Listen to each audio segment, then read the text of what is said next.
Czy wiesz, że już co 7. Polak padł ofiarą wyłudzeń lub kradzieży danych osobowych, a w samym 2022 roku udaremniono ponad 8 tysięcy prób wyłudzeń kredytu na łączną kwotę 194 miliony złotych? Te dane wyglądają bardzo niepokojąco, a internetowi przestępcy na każdym kroku chcą wyłudzać od nas jakieś informacje. Jakich sposobów jednak używają, jak mogą wyglądać potencjalnie niebezpieczne wiadomości, no i jak przed tym wszystkim można się chronić. Tego dowiecie się w dzisiejszym odcinku na kanale Technostrefa. Ja jestem Alo i zapraszam Was serdecznie do oglądania.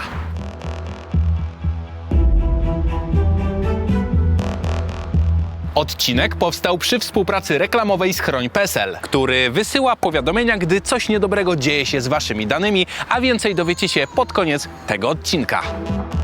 Zacznijmy od tego, dlaczego wiadomości SMS, telefony czy wiadomości mailowe mogą być w ogóle niebezpieczne. Przestępcy, podszywając się pod zaufane instytucje takie jak banki, urzędy czy portale aukcyjne, a nawet firmy kurierskie, mogą wysyłać spreparowane wiadomości, najczęściej ze specjalnym linkiem. Firmy kurierskie raczej nagle nie będą chciały od nas dopłaty, a banki nie będą żądały naszego loginu czy tym bardziej prywatnego hasła. Dlatego jeżeli macie jakiekolwiek wątpliwości co do tego, że jakieś dane musicie podać, warto udać się do na przykład placówki danego banku, czy też zadzwonić do danego usługodawcy. Po otrzymaniu takiego komunikatu niektórym bardziej dociekliwym może zapalić się czerwona lampka, bo wiadomości napisanej tak łamaną polszczyzną raczej nie dostaniemy od żadnego banku. Chociaż to też nie jest pewniak, bo algorytmy tłumaczące są coraz lepsze, więc potencjalnie mogą być napisane nawet poprawnie. Jeżeli jednak przestępcy będą na tyle przekonujący lub z rozpędu tego nie zauważymy, no to prawdopodobnie zostaniemy przekierowani na stronę,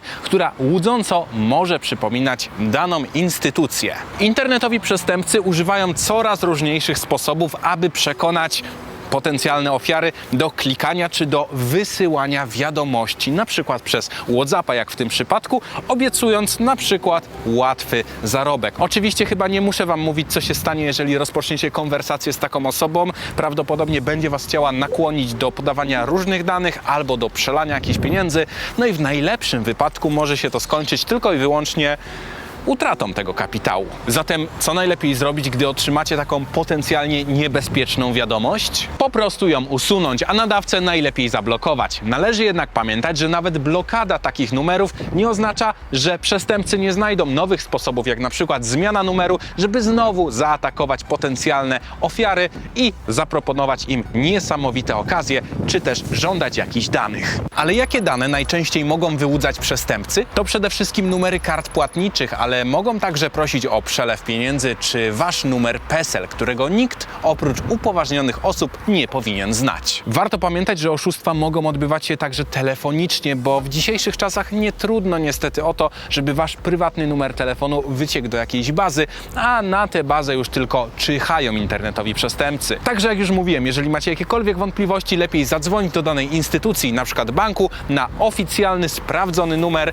i zapytać się, czy te dane są rzeczywiście potrzebne. Oczywiście SMS-y, telefony czy wiadomości mailowe to nie jedyne sposoby dla internetowych wyłudzaczy wrażliwych danych. Ostatnio w jednym z naszych materiałów mówiliśmy o niebezpiecznej aplikacji, która pojawiła się w oficjalnych sklepach zarówno w App Store, jak i w Google Play. To wszystko pomimo, że te sklepy są raczej bezpieczne, a aplikacje weryfikowane. Ale spokojnie, apka na szczęście szybko zniknęła z obu sklepów. Także pamiętajcie, instalując nową aplikację, nawet z oficjalnego sklepu, warto po prostu zachować zdrowy rozsądek, sprawdzić, jakich uprawnień będzie żądała dana aplikacja, jak długo znajduje się w tym sklepie, no i w końcu zobaczyć również opinie innych użytkowników. Będąc jeszcze w temacie wyłudzeń, warto też zwrócić uwagę na to, że to, ile danych może wyciec z sieci, zależy od tego, ile tych danych podacie. Także 2 razy czasami warto się zastanowić nad tym, czy na przykład podawanie numeru PESEL albo swojego prywatnego numeru telefonu albo adresu serwisu jest w danym momencie w ogóle konieczne. W tym wszystkim nie należy także zapominać o ustawieniu silnego hasła, które nie będzie do złamania przez hakerów w 5 minut.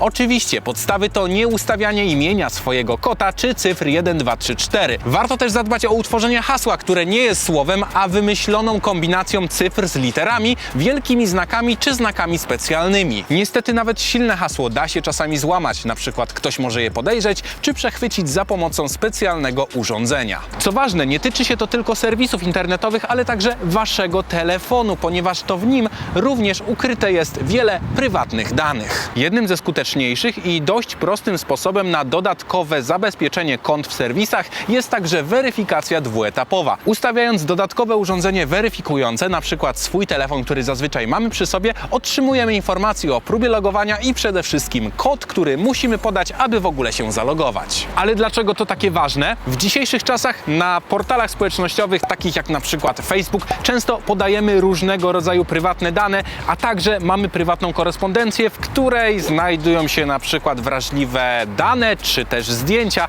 Dlatego jeżeli przestępcy zdobędą sposób, żeby dostać się na wasze media społecznościowe, no to będą mogli zrobić niemałą rewolucję, jeżeli chodzi o podszywanie się pod was, zarówno wśród znajomych, ale także w pracy. Warto też zwrócić uwagę, że coraz częściej w różnych serwisach podpinamy także nasze karty płatnicze. Jeszcze wyższy poziom bezpieczeństwa mogą zapewnić tak zwane klucze sprzętowe, jednak to już bardziej zaawansowane rozwiązanie, o którym można by opowiadać dużo, a jeżeli chcielibyście zobaczyć odcinek o tym, no to dajcie znać w komentarzu pod tym filmem. Jednak nawet silne hasło czy dwuetapowa weryfikacja mogą nie ochronić waszych prywatnych danych, takich jak na przykład numer PESEL, na który finalnie można wziąć nawet kredyt lub pożyczkę. Dlatego też powstał serwis Chroń PESEL. Monitoruje on w czasie rzeczywistym potencjalne próby wyłudzeń, dzięki czemu można im zapobiegać z dużo większą skutecznością. Ale jak on działa? Gdy oszust spróbuje zaciągnąć pożyczkę na wasz skradziony PESEL, otrzymacie SMS z informacją, kto go sprawdza w bazie KRD, na przykład bank czy pożyczkodawca. Jeżeli akurat w tym momencie nie bierzecie kredytu, oznacza to, że to próba wyłudzenia. Wtedy wystarczy zadzwonić do konsultanta z serwisu Chroń PESEL, a dzięki jego pomocy i szybkiej reakcji możecie zapobiec wyłudzeniu lub ograniczyć jego konsekwencje.